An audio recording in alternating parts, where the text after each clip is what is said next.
Bill Payne, a well-known bass angler from Georgia, has said this many times about spinnerbaits, and I'm paraphrasing here. Spinnerbait blades and their effectiveness are not about speed, but it's about how well they turn when you are fishing them. They're slowest. In other words, that blade needs to spin as slow as possible and spin smoothly, not catch and start and stop.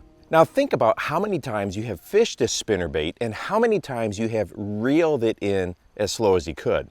Well, if you're like me, probably not a lot.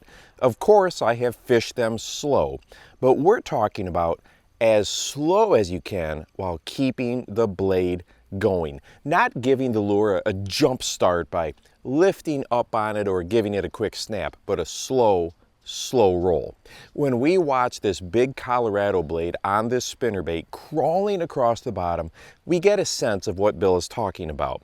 I guess we can think about it two different ways, and there's footage of both to demonstrate. One, we can think about the lure as a spinnerbait, just ticking the bottom and slowly scooting along, more or less moving continuously. I think when most of us hear the term slow rolling, a spinnerbait, this is what we most likely think of.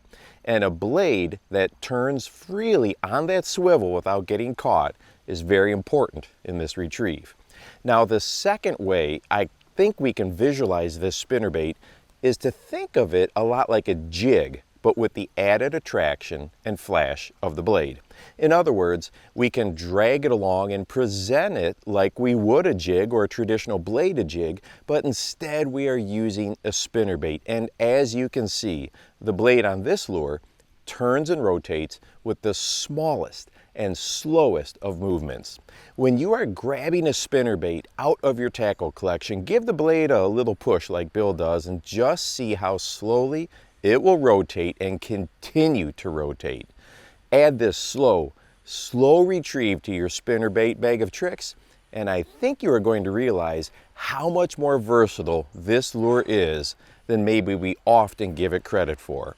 And speaking of fishing a lure slow, have you tried a small swim bait on a drop shot rig? Take a look at this video here if you want to see how it looks underwater. And hey, make sure that you go out and encourage someone today. You never know how you might just change their life. For the Bass Fishing Life, I'm your host, Steve Rogers.